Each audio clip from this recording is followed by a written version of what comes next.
Muy buenas a todos, hoy segundo vídeo de esta serie en la que estamos repasando todos los vehículos eléctricos a la venta en España. En el primero vimos los vehículos más pequeños, los de menos de 4 metros de longitud. Podéis ver el vídeo pinchando en el enlace que se despliega en la parte superior de la pantalla, así como en el que os dejo en la descripción. Hoy tocan los vehículos que son un pelín más grandes, los que van desde los 4 metros hasta los 4,25 metros de longitud, que os los presento ya mismo. Aquí los tenéis, son en orden alfabético: el BMW i3, el DS3 Crossback E-Tense, el Hyundai Kona EV, el Kia Soul EV, el Opel Corsa E, el Peugeot E208 y el Renault Zoe.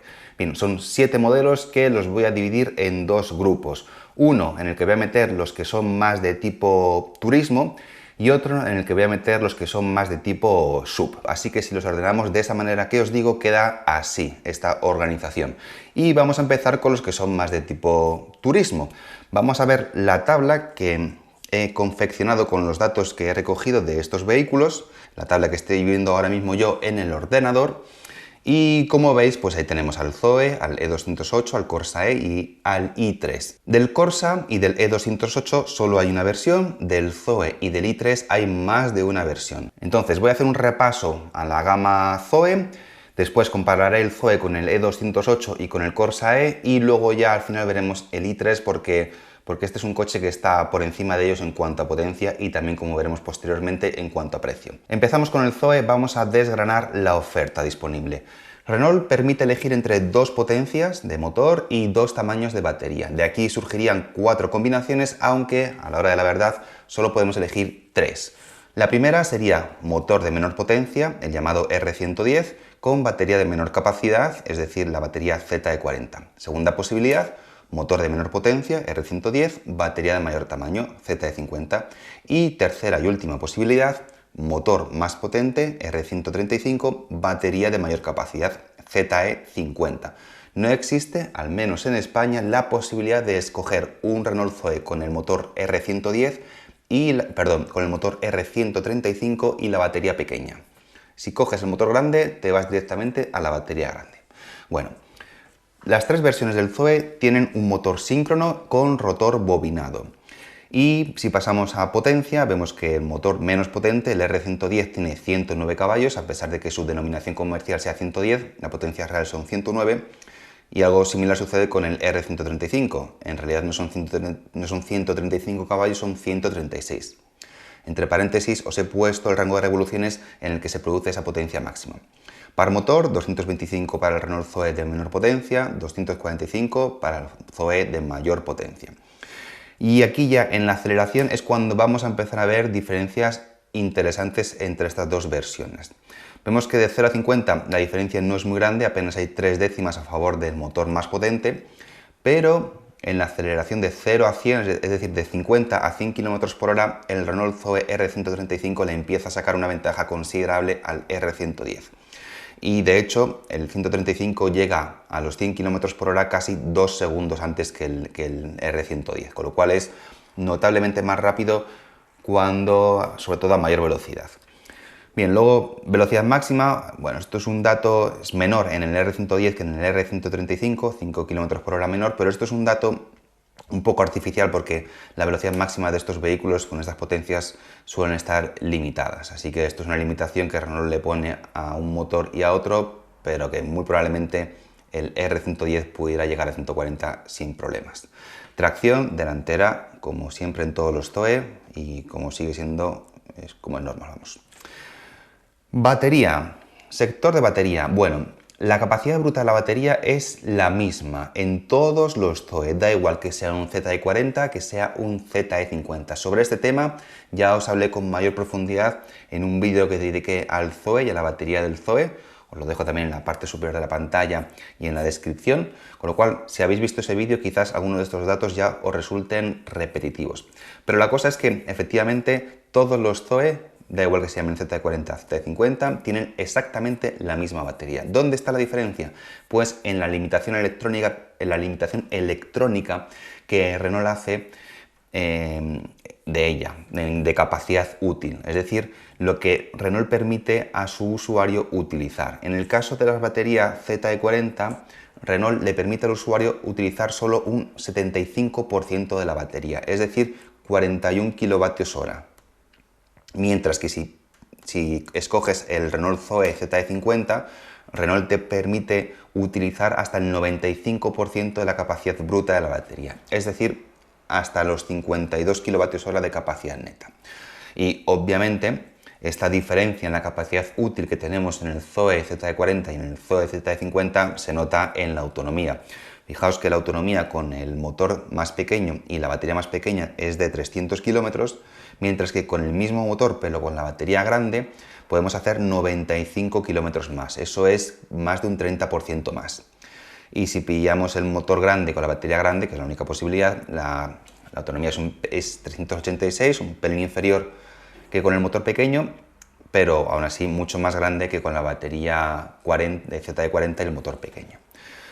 Bueno, el consumo en circulación, a ver que le doy a la fórmula, el consumo en circulación es prácticamente idéntico en todos, estamos hablando de consumos de entre 132 y 137 vatios hora cada kilómetro, lo que equivale a 13,2-13,7 kilovatios hora cada 100 kilómetros, si esa medida os resulta más familiar.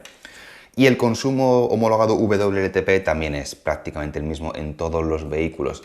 La diferencia entre el consumo en circulación y el consumo WLTP es que el consumo en circulación solo tiene en cuenta la energía que el vehículo emplea para desplazarse, para producir el movimiento durante el ciclo de homologación, mientras que el consumo global WLTP lo que tiene en cuenta es no solo el consumo durante la circulación, sino que a eso le añade la energía que se invierte en cargar la batería. Porque cuando tú cargas una batería, metes energía en la batería, pero también hay pérdidas. Entonces el consumo WLTP tiene en cuenta esas pérdidas. Y utilizando estos dos valores podemos saber cuánta energía se pierde en la recarga. Y vemos que el Zoe pierde en torno a un 30%, que como veremos más adelante es bastante. Potencia de carga, bueno, en todos los Zoe la potencia máxima de carga es 50 kilovatios. Vamos a pasar ahora al detalle de la batería, algunos datos más raros de ver en las páginas web, en internet. Tenemos que el fabricante de las celdas de las baterías del Zoe es LG Chem. Bueno, la verdad es que estos datos ya os los dije en el vídeo que os he dicho del Zoe, pero bueno, yo los repito porque son interesantes. Tenemos una química del cátodo de tipo NCM712, es una química de las más avanzadas que existe actualmente a nivel comercial. 326 kilogramos de batería, una densidad energética de 168 vatios hora cada kilogramo, que está bastante bien. Y lo que nos está también es el sistema de refrigeración, que es por aire forzado, con unos ventiladores. Lo cual es curioso porque en el primer episodio de este repaso que estamos haciendo de todos los vehículos eléctricos a la venta en España, vimos que el Twingo tenía un sistema de refrigeración líquida. Y aquí, en el Zoe, que es un vehículo superior, por lo menos en cuanto a tamaño y en cuanto a precio, pues tenemos un sistema de refrigeración no tan bueno. Sería mejor que hubiera sido por líquido. Pero bueno, así son las cosas. Y bueno, ya luego al final os pongo la longitud de la carrocería, 4,08 metros, como un Clio, y su peso. Bien, vamos a pasar ahora a comparar la que es la versión más potente del Zoe, la R135 ZE50, con el Peugeot y con el Opel Corsa E. ¿Por qué? Porque casualmente estos tres vehículos coinciden en su potencia máxima. No es casualidad en el caso del Opel y del Peugeot, porque son el mismo vehículo estructuralmente y tienen el mismo sistema propulsor. Sí es casualidad que coincida con la del Renault Zoe, o no, o a lo mejor no, a lo mejor es que lo hacen a posta para competir entre ellas, ya que son tres marcas, bueno, Opel no es francesa, pero bueno, ya pertenece al grupo PSA, a lo mejor entre ellas si quieren marcar muy de cerca. No obstante, aunque su potencia máxima sea idéntica, no lo es el tipo de motor. Sí que lo es en cuanto a que son síncronos, pero tienen rotores diferentes. Tenemos un rotor bobinado en el caso del Renault Zoe, como ya hemos visto, y un rotor de imanes permanentes en el caso del Peugeot y del Opel Corsa. Y esto, pues esto tiene su... Esto es importante, esta diferencia es importante. Un rotor bobinado exige el uso de escobillas y exige el uso de una alimentación eléctrica al rotor para producir un campo, bueno, para meter electricidad y producir un campo magnético, cosa que no es necesaria con los imanes permanentes porque ya tienen un campo magnético de por sí. Y el argumento que Renault da a favor del rotor bobinado se basa en que, bueno, pues para crear estos imanes permanentes hacen falta elementos como pues, el neodimio o el disprosio, que son elementos difíciles de conseguir, son caros y cuya provisión y precio son muy dependientes de lo que diga China, porque China tiene el cuasi monopolio de este tipo de estos elementos. Entonces, Renault no quiere depender de las fluctuaciones del mercado que quiere imponer China, quiere ser más independiente y además con ello también consigue abaratar los costes, que luego ya veremos a ver si se refleja eso en el precio final del vehículo. ¿Qué es lo malo del rotor bobinado? Bueno, pues que por lo general suelen ser menos eficientes. Y ya veremos, como digo ahora, lo veremos en unos momentos, a ver si eso afecta a las prestaciones y al consumo. Pero bueno, en cuanto a potencia, son idénticos, 136 caballos, el motor de los tres coches. Y entre paréntesis os pongo ahí también las revoluciones en las que se produce esa potencia. Sí que empezamos a ver aquí diferencias ya en que tanto el Peugeot como el Opel, como digo, son el mismo coche, tienen más par motor, 260 Nm contra los 245 que produce el Zoe. Y cuando pasamos al apartado de prestaciones es cuando empezamos a ver cosas ya interesantes. Fijaos, de 0 a 50, tanto el Peugeot como el Opel lo hacen en 2,8, es decir, lo hacen en 8 décimas de segundo menos que en el Renault Zoe. Y si ya nos vamos a la aceleración de 0 a 100, ahí estamos hablando de una diferencia de en torno al segundo y medio. Es mucho. O sea, el Peugeot como el Opel son vehículos claramente más rápidos, no solo en aceleración urbana de 0 a 50, sino ya más allá de la urbe. Y bueno, pues, ¿por qué esta diferencia tan grande cuando tenemos potencias idénticas? Bueno, podríamos pensar que el Zoe sería mucho más pesado. Vemos los pesos aquí abajo del todo y vemos que efectivamente el Zoe es más pesado, pero estamos hablando de 47, 50 kilos, que no sé, yo creo que no es suficiente para justificar esa diferencia de velocidad, esa diferencia de aceleración. También podría ser por el diferente desarrollo de la transmisión de cada uno de estos modelos. Imaginemos, podemos pensar que el Zoe tiene unos desarrollos más largos que hacen que el motor gira menos revoluciones y que pudiera alcanzar una mayor velocidad, pero en detrimento de la aceleración. Pero luego pasamos a la velocidad máxima y en caso de que esa sea la explicación, pues vemos que Renault no lo ha aprovechado, porque, como digo, todos estos coches están limitados electrónicamente y tanto el Peugeot como el Opel alcanzan una velocidad máxima superior. Que a lo mejor que el Renault Zoe podría alcanzar 150, probablemente sí lo podría alcanzar y a lo mejor lo alcanzaría, esto ya es invención mía, a lo mejor lo alcanzaría con el motor girando a menos revoluciones y quizás consumiendo menos. Pero, pues, en tema de prestaciones, Peugeot y Opel ganan al Renault de forma clara y evidente. Bueno, Peugeot y Opel también son tracción delantera, eso es como el Zoe. Y si pasamos al apartado de batería, aquí el Zoe gana a los Peugeot y Opel. Los gana porque, bueno, para empezar tiene más capacidad bruta, estamos hablando de aproximadamente un 10% más de capacidad bruta. Y también tiene, bueno, también tiene más capacidad utilizable, más capacidad neta, 52. Es decir, la capacidad neta del Zoe ZE50 es superior a la capacidad bruta del Opel y del Peugeot. Esto se traduce en que el Zoe tiene una autonomía superior. Vemos ahí 386 kilómetros contra los 340 o 337 del Opel Corsa y del Peugeot 208. Estamos hablando de, pues eso, 46 kilómetros más, casi 50. Sin embargo, esta mayor autonomía se debe práctica y exclusivamente a la mayor densidad energética, no, ya veremos que sí, que también tiene mayor densidad energética, pero a la mayor capacidad disponible que tiene el Zoe. Porque si luego vemos el consumo en circulación, pues los tres consumen lo mismo. Estamos hablando de 135 vatios hora cada kilómetro o 13,5 kilovatios hora cada 100 kilómetros. Pero si luego vamos al apartado de consumo WLTP, el Peugeot y el Corsa le sacan ventaja al Zoe. Porque, según estos cálculos, los sistemas de carga tanto del Peugeot como del Opel son más eficientes, desperdician menos energía. Estamos hablando de unas pérdidas del 21 al 25% en el caso del Peugeot y el Opel, y en el caso del Renault estamos por encima del 30%, con lo cual son más eficientes en el proceso de carga el Peugeot y el Opel que el Renault. Y otra ventaja que tienen el Peugeot y el Opel con respecto al Renault es que se pueden cargar al doble de potencia. O sea, que en resumen de esta primera parte vemos que Peugeot y Opel tienen la misma potencia que el Renault, pero son más rápidos y alcanzan una velocidad máxima superior. Tienen una batería de menor capacidad, que les da menos autonomía. Los tres tienen un consumo igual en cuanto a circulación, pero los sistemas de recarga del Peugeot y del Opel son más eficientes que el que tiene el Renault Zoe. Y además el Opel y el Peugeot se pueden cargar a mayor potencia. Vamos a los detalles de la batería.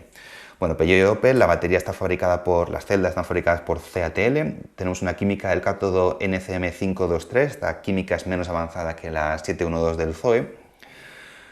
Un peso de la batería de 356 kilogramos, es decir, a pesar de que la batería del Peugeot y del Opel tenga menos capacidad bruta, es más pesada que la del Zoe, y eso da, obviamente, una densidad energética inferior a la del Zoe, 140 vatios hora por kilogramo contra los 168 vatios hora por kilogramo del Zoe. Así que el Zoe en ese caso gana a esta pareja de Peugeot y Opel. En lo que Peugeot y Opel ganan al Zoe es en el sistema de refrigeración, un sistema de refrigeración líquido, que como he dicho en varios vídeos es siempre mejor que uno por aire, aunque suponga un incremento de peso, pero de cara a evitar la degradación de la batería y a obtener recargas a mayor potencia es superior. Y luego, bueno, pues la longitud de la carrocería, como vemos, 4,06 metros, la misma que la del Zoe, y el peso ya lo hemos visto, pesan un poco menos, unos 47-50 kilogramos menos que el Zoe. Vamos ya con el BMW i3, que lo tenemos aquí apartado a la derecha. Lo dejo al final porque, como os digo, es un coche que está claramente por encima en cuanto a potencia y a prestaciones con respecto al Opel, al Peugeot y al Renault. Bueno, tenemos dos versiones, i3 e i3S, difieren en motor, no en batería. El motor, bueno, en ambos casos es síncrono, de imanes permanentes.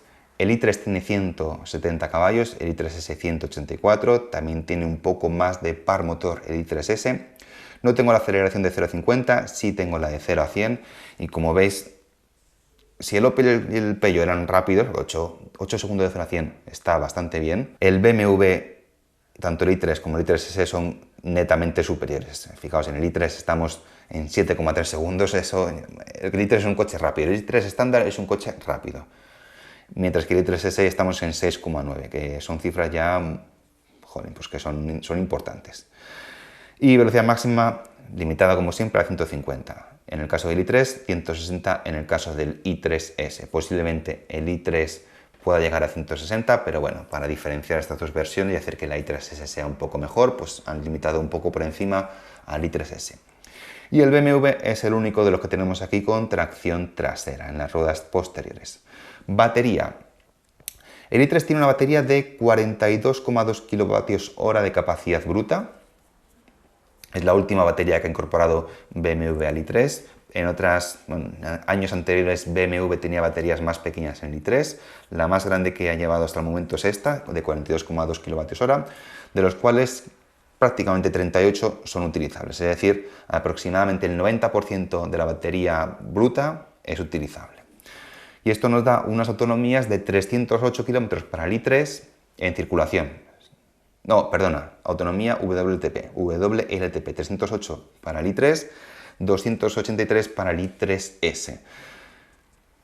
Y aquí se da la curiosidad de que, bueno, la batería es más pequeña que la del Renault y que la del Peugeot. Sin embargo, fijaos que tiene menos capacidad neta que el i3, que el Zoe ZE40. ZE40 tiene 41 kWh de capacidad neta, el i3 tiene 38 menos. Sin embargo, por lo menos el i3 tiene una autonomía 8 km superior, es decir, con menos batería consigue más autonomía. ¿Por qué? Porque el consumo del i3 es muy bajo con respecto, al menos con respecto a los vehículos que estamos aquí comparando. El del i3S sí que está en la media del resto, pero el del i3 es especialmente bajo. Estamos hablando de 123 vatios hora por cada kilómetro. ¿Y cuál es una de las posibles razones para explicar que su consumo sea tan bajo? Bueno, pues yo creo que uno de los principales motivos es el peso. Fijaos su peso, 1.345 kilogramos. Es 200 kilogramos menos pesado que el Opel y que el Peugeot, y más de 200 kilogramos más ligero que el Renault Zoe. Así que esa puede ser probablemente sea esa una de las razones por la que el i3 consigue unos consumos tan reducidos. Bueno, eso es en parte porque parte de su carrocería está fabricada con fibra de carbono. Así que eso también tiene un precio a la hora de adquirir el vehículo, pero tiene una ventaja y es que es un coche ligero.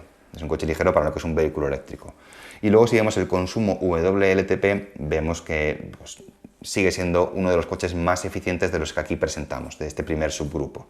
153 en el caso del i3 y 161 en el caso del i3S. Es decir, es uno de los coches más eficientes y, bueno, de hecho el i3 es el coche más eficiente aquí y el más rápido, lo cual está muy bien. Potencia de carga máxima, 50 kilovatios. Ahí está a la altura del Zoe. Vamos a los detalles de la batería. Baterías construidas las celdas por Samsung SDI con un cátodo NCM 622, es decir, un cátodo que es lo habitual en muchos de los coches eléctricos actuales, en lo que lleva un e-tron, en lo que lleva un Taycan, por ejemplo.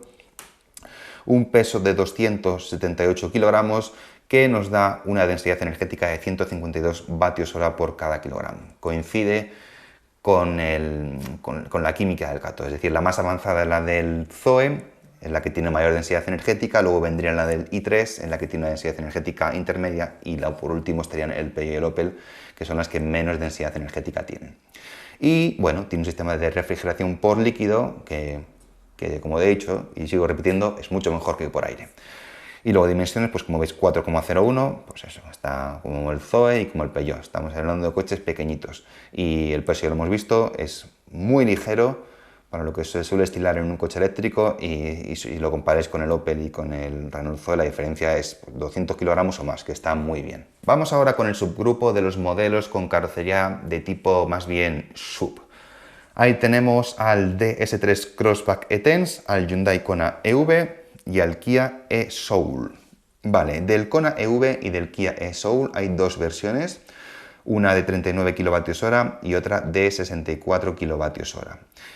Bueno, Hyundai Kona EV y Kia e-Soul tienen el mismo sistema propulsor.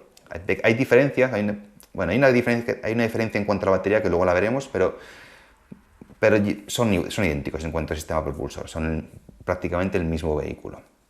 Luego su carrocería es diferente, los ajustes de la suspensión y todo eso es diferente, pero en cuanto al sistema propulsor son iguales. Entonces, vamos a empezar comparando el DS3 Crossback con el Hyundai Kona EV de 39 kWh y con el Kia e-Soul, aunque me voy a centrar más bien en el DS3 Crossback y en el Kona EV 39 kWh porque lo que diga para el Kona es aplicable al Soul, ¿vale? Entonces, si en algún momento me dejo fuera de la comparación el Kia e-Soul, pensad que es lo mismo que estoy diciendo para el Kona, ¿vale?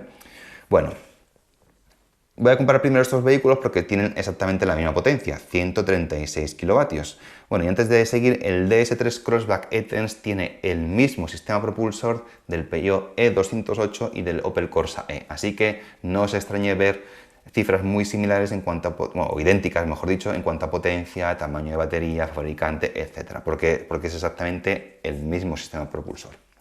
Vamos para allá. Entonces, todos tienen un motor síncrono de imanes permanentes. Aquí no tenemos ya rotor bobinado como en el Renault, o sea, todos son iguales en este sentido. 136 caballos, como he dicho, para el Kona EV, 39 kilovatios, para el Kia e-Soul y para el DS3 Crossback E-Tense, 260 Nm de par motor para el DS3. Bueno, pues como el Opel y el Peugeot, pero fijaos la enorme diferencia que hay con respecto al Kona y al Kia, que tienen 395 Nm de par motor. Es mucho par motor. No sé, me parece extraña esa diferencia de par motor tan grande, pero bueno, son datos oficiales, vamos a respetarlos. Aceleración de 0 a 100, DS3 Crossback 8,7 segundos, no está nada mal, está bastante bien. 9,7 segundos para el Kona, 9,9 para el Kia. Son más lentos, entre 1 segundo y 1,2 segundos más lentos. ¿Puede ser debido al peso? Pues yo diría que no. Fijaos, aquí abajo, 1600 para el DS3, 1610 para el Kona, 1593. O sea, de hecho es que el Soul es más ligero que el DS3, al menos con los datos oficiales. ¿Puede verse esta diferencia de aceleración al desarrollo de la transmisión de cada vehículo? Pues podría ser, podría ser, podría ser. Eso no lo sé, porque no tengo el desarrollo de cada uno de estos vehículos. Pero bueno, sí que vemos que el Kona y el Kia e-Soul alcanzan una velocidad máxima superior, 155 km por hora. Pero como os he dicho anteriormente, esta diferencia es una diferencia artificial en el sentido de que cada fabricante limita su coche a la velocidad que él piensa que es la correcta. Bueno, todo es tracción delantera, aquí no hay diferencias. Vamos con la batería. Tenemos una batería de 50 kWh de capacidad bruta en el DS3, pues como en el Opel e-Corsa y en el Peugeot E208 que ya hemos visto. Y luego en el Kona tenemos una batería de 42 y en el Soul también de 42 kWh de capacidad bruta, que se quedan en netos en el DS3 en 46 y en el Kona en 39,2. Por eso estas versiones del Kona y del e-Soul se llaman 39 kWh, porque se refiere a la capacidad útil de su batería. No obstante, en todos los casos estamos hablando de un aprovechamiento de la batería de en torno al 92-93%, que está bastante bien. Es una buena cantidad de aprovechamiento de la capacidad bruta de la batería. Y bueno, pues el DS3 tiene una autonomía ligeramente superior, estamos hablando de 15 km más que el Kona y algunos cuantos más que el Kia. Que se me olvidaba comentaros que en marzo de 2020 Hyundai introdujo una serie de modificaciones en el Kona para incrementar su eficiencia, es decir, para reducir su consumo, gracias a la reducción de las pérdidas por rozamiento, de rodadura, vamos. Hizo cambios en los neumáticos que instalan sus Kona y también ha hecho cambios en algunas partes del chasis, aunque no ha especificado exactamente qué, y con ello pues eso, ha reducido el consumo y ha logrado incrementar la autonomía en unos 35 kilómetros. Así que como veis, el Kona tiene un consumo muy bajo, 12,9 kWh cada 100 kilómetros o 129 Wh cada kilómetro. De hecho es el más bajo de todos los que tenemos aquí. Y cuando pasamos a consumo WLTP, también vemos que el consumo es bastante bajo, más bajo que el del DS3. Sin embargo, aquí el Kia supera a todos.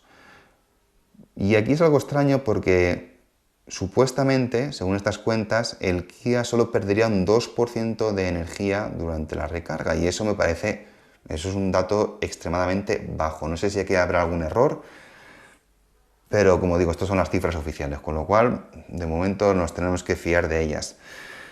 El DS3 tiene unas pérdidas en la recarga pues, similares a las del Opel y a las del Peugeot, alrededor de un 20%, que está bien. El Hyundai es un poco más eficiente, un 17%, pero es que lo del Kia es muy extraño, un 2%, no sé, es muy bajo.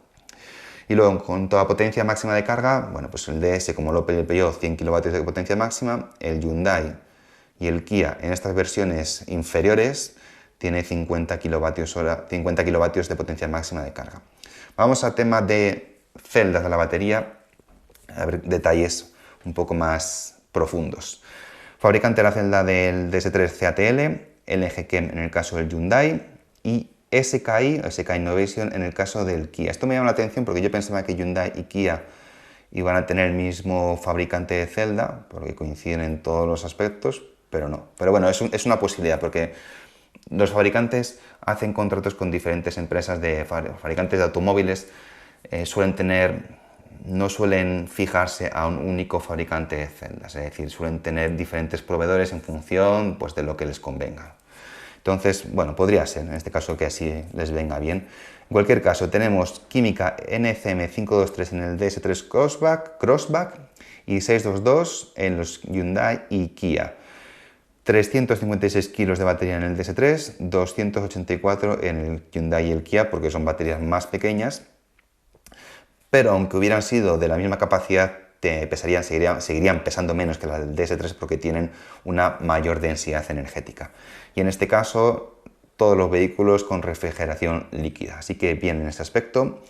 Y si vemos ya peso y longitud del vehículo, pues vemos que están todos en un peso similar y unas dimensiones también similares. El DS3 es el más pequeño, pero tampoco es mucho más pequeño que el Hyundai o el Kia. Vamos a ver ahora las versiones más potentes del Kia y del Hyundai. Tenemos ya aquí una potencia de 204 caballos, mismo par motor que en la versión de 39 kilovatios, pero 204 caballos, que eso le da una capacidad de aceleración pues netamente superior. Estamos hablando de una diferencia de prácticamente 2 segundos o 2 segundos en el 0 a 100. También tenemos una velocidad máxima superior, 167 km por hora. Y tracción delantera, eso no cambia, ¿vale? Vamos a la batería, tenemos una batería también mucho más capaz, tenemos una batería de 67,5 kWh de capacidad bruta, que se quedan en 64 si nos fijamos en la capacidad neta, y es un aprovechamiento del 95%, es un aprovechamiento muy grande de la batería, muy grande. Eso a los usuarios de estos coches les conviene, si quieren que su batería no sufra degradación, una degradación fuerte, les conviene ser cuidadosos con las cargas y descargas profundas para, para cuidar bien la batería. Autonomía WLTP, bueno, la del Kona es una de las mejores que existe actualmente en el mercado, 484 kilómetros. El Kia e-Soul tiene un poco menos porque el Kia e-Soul no recibió la actualización que Hyundai hizo en el Kona, como he dicho, en marzo de 2020, y con la que se ganó esos 30 kilómetros que os dije, pues ahí están ahí los 30 kilómetros. Un consumo en tripulación del Kona, pues que sigue siendo bajísimo, mucho más bajo que el del Soul, pues también, como digo, esas modificaciones se hicieron con el fin de reducir el consumo, de reducir las pérdidas por rozamiento, así que aparentemente se notan. Y se siguen notando en el consumo WLTP. Aquí sí que tanto el Hyundai como el Kia tienen unas pérdidas de en torno al 11%, que sí son muy bajas, pero en este caso sí que coinciden y eso tiene más lógica. Potencia máxima de carga, 100 kilovatios en ambos modelos. Bueno, batería, mismos datos que antes, LG Chem para Hyundai, SKI para Kia, cátodo NCM622 para ambos. Un peso de la batería ligeramente más bajo en el Hyundai que en el Kia, pero bueno, eso son tonterías que pueden ser de debidas a causas, no sé, no tiene una gran importancia que esos 5 kilogramos de menos. Densidad energética idéntica, e idéntica a la densidad energética de las baterías de menor capacidad, 148 vatios hora por kilogramo, y refrigeración por líquido. Y estas dos versiones, las versiones más potentes, tanto del Kia, del Hyundai Kona, como del Kia e-Soul, son más pesadas, unos 150 kilogramos más pesadas, 150 kilogramos, algo más de 150 kilogramos en el caso del Kia, más pesadas que las de 39 kilovatios hora. Bien, y para finalizar vamos a ver el apartado precios, y como en el vídeo anterior me voy a servir de la web Kilómetro 77 porque tiene una herramienta muy útil para esto. Vamos a ello. Aquí tenemos la web de Kilómetro 77, vamos aquí arriba donde pone buscador, elegimos por combustible eléctrico y vamos a poner la longitud aquí de 4 a 4,25 metros, que son los vehículos que estamos tratando hoy. Y nada, simplemente buscar, son los dos criterios que queremos, que sea eléctrico y la longitud. Y aquí tenemos el listado, ordenado por precio, de menor a mayor. Nos salen 27 resultados, porque claro, aquí no solo aquí tenemos en cuenta las versiones y los diferentes niveles de equipamiento, ¿vale? ¿Cuál es el más barato de todos? Pues aquí tenemos el Opel Corsa E con nivel de equipamiento Selection, 28.650 euros. Estos precios no incluyen los descuentos que pueda dar el gobierno, las subvenciones, son precios PVP, ¿vale? Tenemos 28.650 euros para el Opel Corsa E y luego tendríamos el Peugeot E208, que es un pelín más caro, y luego tendríamos al Renault Zoe. Pero el Renault Zoe con el motor de menor potencia y la batería de menor capacidad, es decir, el de R110, batería de 40 kilovatios hora, es decir, una versión que estaría en desventaja con respecto al Peugeot y al Opel Corsa. Para ir al Zoe, que sería equivalente, tendríamos que irnos aquí, a un precio de 32.000, aquí le tenemos 32.775 euros.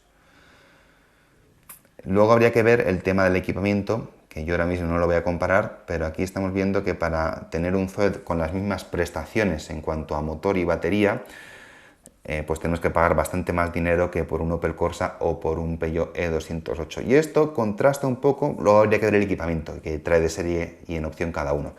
Pero dejando eso aparte, contrasta un poco con la idea de que el motor de rotor bobinado del Zoe debería ser más barato, bueno, de hecho supuestamente es más barato de fabricar que el de imanes permanentes que utiliza el Peugeot y el Opel, y eso se debería repercutir en el precio. y no se repercute. Y luego también la batería del Zoe utiliza menos cobalto, con lo cual también debería ser una batería más económica de fabricar y tampoco vemos aquí una repercusión en el precio. Con lo cual probablemente Renault esté inflando, bueno, todas las marcas estén inflando mucho el precio de sus vehículos eléctricos, pero quizás en este caso Renault sea la que más lo esté inflando, por lo menos con respecto al Opel y al Peugeot. Vale, de aquí nos quedaría el BMW i3, pero para llegar al BMW i3 tenemos que irnos hasta aquí, hasta 39.900 euros. Por supuesto, BMW también está inflando mucho el precio, pero bueno, aquí BMW está jugando con la imagen de marca. Entonces ya cada uno si quiere pagar la imagen de marca o no, bien. Bueno, y también está jugando con el hecho, es verdad, de que utiliza fibra de carbono en su construcción, y eso es caro, eso es cierto, es verdad, eso hay que reconocérselo a BMW. Si vamos al apartado de los que hemos llamado subs, que teníamos al DS3, al Hyundai y al Kia, vemos que el más barato es el Hyundai Kona eléctrico y el Kia Soul, que tienen prácticamente un precio idéntico, 35.000 y poco, 35.500 euros. Y luego vendríamos a por el DS3, que ya tiene un precio, joder, pues fijaos, 2.300 euros más caro que el Kona eléctrico. De nuevo, con DS estamos pagando imagen, lo que pasa que claro, que el valor de imagen que tiene DS, bueno, por lo menos personalmente no tiene ni punto de comparación con el que tiene BMW, y para mí está prácticamente al mismo nivel que Hyundai y Kia. O sea, para mí no tiene un valor de marca especialmente grande. O sea, yo personalmente no pagaría esos 2.300 euros de más por el DS3 Crossback E-Tense. Pienso que no se compensan.